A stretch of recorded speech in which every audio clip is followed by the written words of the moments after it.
جاسوسی دا یای چاہتا جاسوسی تعریف علماء کرام دا کئی مثلا یو سڑے دے حقا ایک تا دا پتشتانا اور تا حقا پسی ولگی گی خفیہ طریقے سر تلاش کئی اور یہ زیارتی کی دا عیب شتا او کنشتا یا دا تلاش تا کئی زیارتا تا پتا ولگی صدیقی چچا عیب موجود دے زدا وشرمون زدا رسواکم اور دی والا دغا عیب زبا معاشرے کی پرشان کم دغا جاسوسی دے اور دغا جاسوسی دا حرام دے یو کو ہنگا جاسوسی کا ولدی زہاں جائز دی لکا مثلا یو حکمران دی بادشاہ دے ہاں دا ملک والا نظام چلائی دا ملک حفاظت دا پارا ہاں جاسوسی کئی دا ملک دشمنان حاغل کی رول وادی نو یا کو جائز دی اندرنگی یو پلار دا خپلو بچو جاسوسی کئی دی دا پارا چی زمان بچی نو پاران نشی پناشو من عدد نشی پا عیشیانو کی لگیا نشی نو حاغل جاسوسی کئی پٹی کی وردا حالاتی خفیہ طریقے سر معلومائی نو دا جائز دی اندرنگی یو استاز دے حقا جاسوسی کئی دی شاگردانو نو دا جائز دی تربیت پا حوالی سارا اور اندرنگی یو ساڑے دے حقا دے یو ادارے مشر دے یو کمپنی دے خبلا یا بلچہ سارا نوکر دے نو حقا دے خبلو ماتن کو جاسوسی کئی دیمیت سارا زیرہ دا خلق دا کار صحیح طریقے سارا ڈیوٹی صحیح طریقے سارا پورا کئی ہو کنا نو دا حقا دا پارا جائز دے بلکہ دا دا حقا فریضہ ہم دے چاہا بخاما خطب جاسوسی کئی اور اندرنگی یو جاسوسی تام جائز دے کافر بدشہی بھی اور کفاروں کی یو سڑے جاسوسی کئی دی دا پارا زیارت اسلام خلاف کمی کمی منصوبی جوڑائی سدینا منگا زان خبار کو اور دہاغا مخنیوے کو اور یا اندرنگی زمونگا اسلام خلاف دو کمی کمی منصوبے کئی سہاغنا منگا زان خبار کو اور دا منگا توان رانا کی دہاغا روکتان منگا وگو نو دا جاسوسی جائز ہم دے اور دا ثواب والا باعث ہم دے لکہ چنانکہ پیغمبر علیہ السلام دا جاسوسی کا ولو دا پارا صحابہ کرام والا باقاعدہ تشکیلونه کړیو اور یو صحابی حضرت زبیر رضی اللہ تعالی عنہ څکل جاسوسی د پر واسطول نو هغه اعزاز کې هغه فضیلت کې دغه ارشاد یې فرمایل چې هر نبی د پر حواریین وی یعنی خاص ملګری وی او زما هغه خاص ملګری ای زبیر هغه دی نو دغه جاسوسی کول دا جائز اور دغه ثواب ولا باعث دی نو هغه جاسوسی حرام دی او دغه آیت مبارکه کی الله تعالی منع فرمایلی دی چې هغه د بل مسلمان ایبونه لټول دي چې دا هغه ایبونه پسې ولګيږي چې ما ته دغه ایبونه راڅرګان شي او زه دغه مسلمان رسوا کړم او دغه جاسوسی د داسې یوه ګناه دی چې دا ډېرو ګناهونو دپاره بنیاد ګرځېږي یعنی ته کله د چا جاسوسی کوي نو دې د واجې نه اول ګناه خدا دی چې تا نه به بدګماني کېږي دغه سړي په باره کې به ته بدګمانه وي اور لکه پرون آیت مبارکه کې الله تعالی دغه بدګماني نه منع وفرمایله اور تاسو ته د هغه متعلق بیان وشو اور اندرنګې دویم تاوان د دې ولا دا دی چې دا د غیبت دپاره بنیاد ګرځېږي اوس ته به خامخا خلکو سره د دې ولا غیبتونه کوي چې یاره فلانکی داسې او فلانکی خو ما داسې ولیدل فلانکی ما داسې ولیدل اندرنګې دریم تاوان د دې ولا دا دی چې اوس په ته دې باندې بهتان لګوي ځکه چې اوس تا ته د دې ولا عیب هغه ښکاره شو او که نه یا تا ولیدل دا یو رنګې او تا ورنه نتیجه بله راووستله اور حقیقت کې دې کې هغه ګناه هغه عیب شته نه تا ورباندې ولګول نو دا یو الزام دی او یو بهتان دی اور یو څلورمه وناس دینه پیداویږي او دا ټولو نه غټه مسله ده هغه دی چې یو بل سره دشمنیانې او یو بل سره بغض یو بل سره کینه دغه جاسوسي د واجې نه پیداویږي نو دغه جاسوسي د مسلمان سړي شان نه دی چې ته بل مسلمان پسې ولګېږي او زما ته د دې عیبونه راڅرګند شي زه دا رسوا کړم د مسلمان سړي شان څه شی دی چې هغه بل مسلمان باندې پرده اچوي مسلمان سړي شان دا دی چې تا ته د بل مسلمان عیب پته ولګي هم نو ته هغه باندې پرده واچوې هغه عیب څرګند نه کړې بجای د دې چې ته دې پسې ګرځېږې چې یاره ما ته د دې مسلمان عیب پته ولګي پیغمبر علیه السلام یو حدیث مبارک دی چې من اتبع عورة اخیه هغه سړی چې هغه د بل مسلمان پردې پسې ولګېدل او هغه پرده یې څرګنده کړه یفضحه ولو فی جوف بیته الله تعالی به دغه رسوا کوي اگر که دا د خپل کور د چربیوالي دننه ولې نه وي ناست الله تعالی به د خامخا ذلیلوي دا رسوا کوي ولې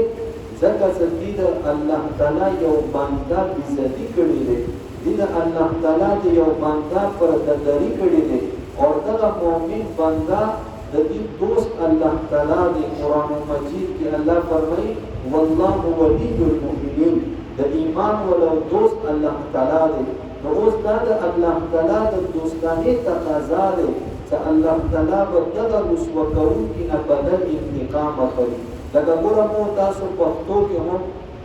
څو درې څلور ملګري روان دي او یو ملګري دشمن لارې کې راووتلو هغه ورته لاره ونیوله او هغه دغه د تا کوم ملګری دی هغه وهي یا هغه ته تاوان ورکوي نو ګوره دغه نورو دوستانو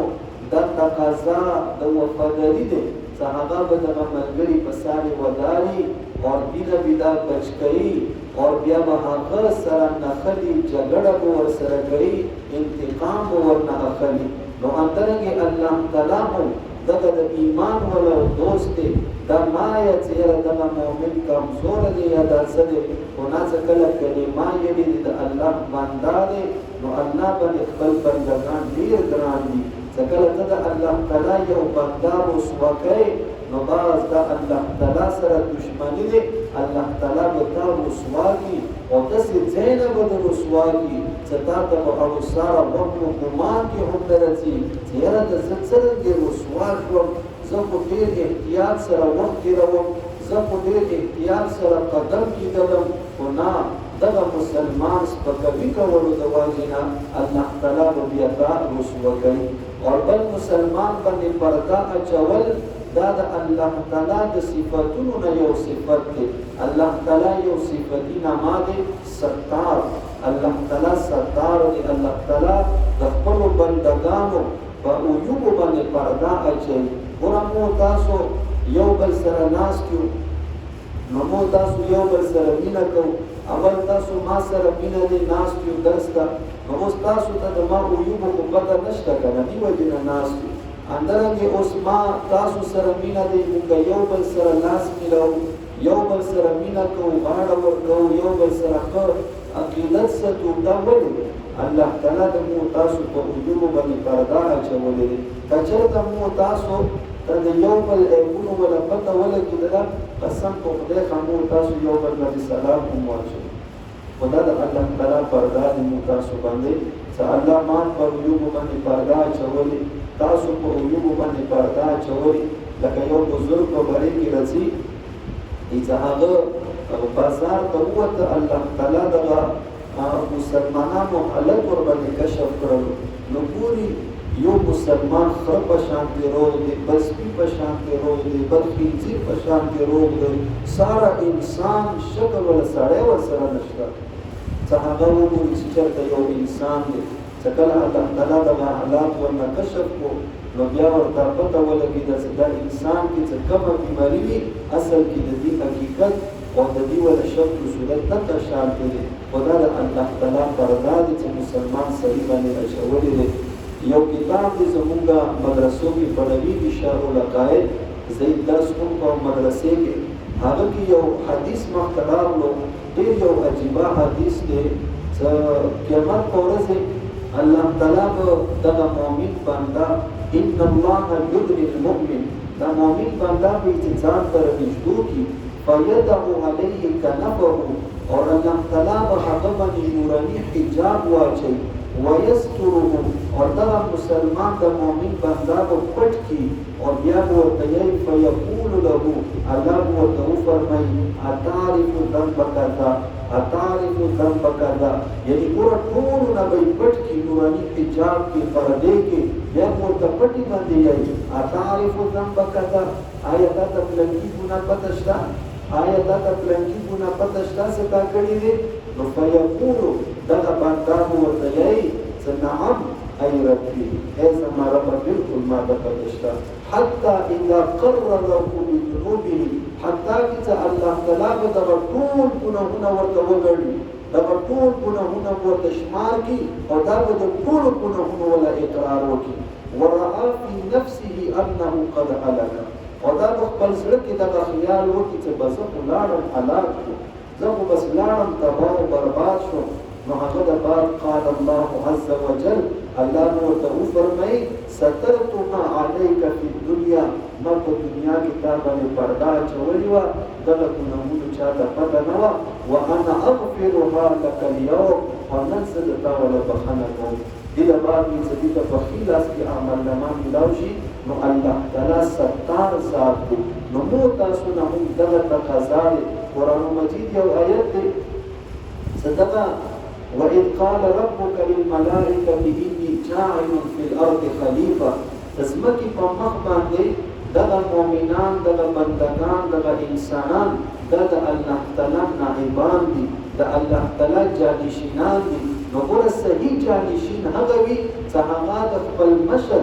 د چا ولا جانشین د هغه ولا اوصاف خپل کی کچرته دا د هغه ولا اوصاف خپل نکي دا هغه په صفاتونو کې ځان رنګ نه کیږي دا هغه خلیفہ بیا نه دی لکه اوس مثلا یو امام دی هغه څنګه لاړ شي ځان ته یو جانشین مقرر کی نو دا جانشین ډیپټي څه وي دا به د امام ولا ډیپټي کوي اوس کچر دا ډیپټي نه کوي نو هغه امام دی دغه جانشینینا دغه نائبین لري کوي کنه اور نه څنګه یو پلان په هر سفر باندې لاړ شي نو خپل مشر زوی نائب مقرر کی نو څنګه هغه د کور خیال نسدي لاري بیا نائبین مباسي واندر کې مو تاسو د الله نائبان یو نو څنګه الله نائبان یو نو د الله تعالی اوصاف خپلو پیغمبر علیه الصلاۃ والسلام حدیث مبارک دی تخلقوا باخلاق الله ستاسو د الله تعالی صفاتونه خپل ځان کې راوړو نو الله تعالی صفاتونو کې یو صفت هغه ستار دی چې الله تعالی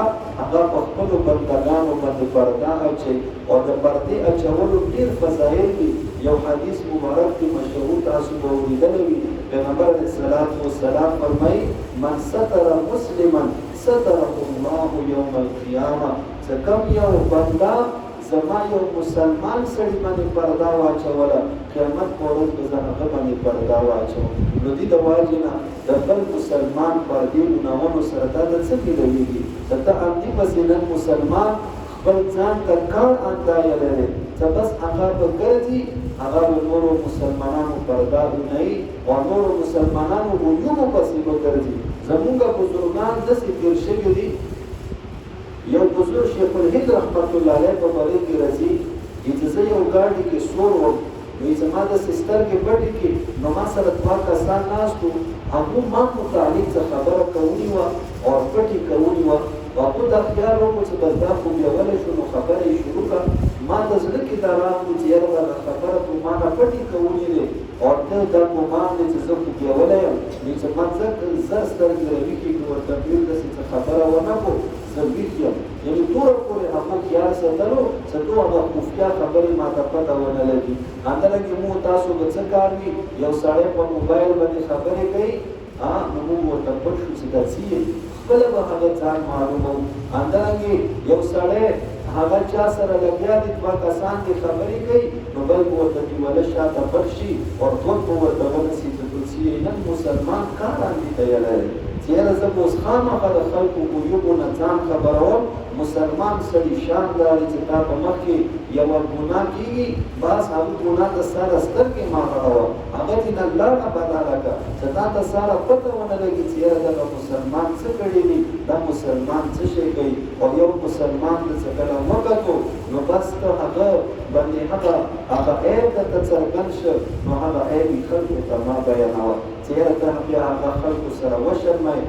اصلاح په نیت باندې هغه ته ته خپله ورشه چې ګوره دا دیګه دا ګناه کوله، دغه ما کوه، دې ګناه دی، دې باندې الله خفه کېږي، ځان اصلاح وکړه. نو موږ تاسو هم دغه قصد او عزم وکړو. دغه ترجمې دغه درسونه چې کېږي دغه سوره حجرات کې د څومره آداب بیان شو، او نن دغه اهم ادب چې د موږ مسلمانانو د لویه کمزوري ګرځېدلې دی چې موږ تاسو دینه توبه وباسو، د یو بل جاسوسي او یو بل پسې دغه ګرځېدل چې د دې عیبونو ماته پته ولګي او زه دا رسوا کړم، دینه توبه وباسو او خیر کی کوشش ما کوو.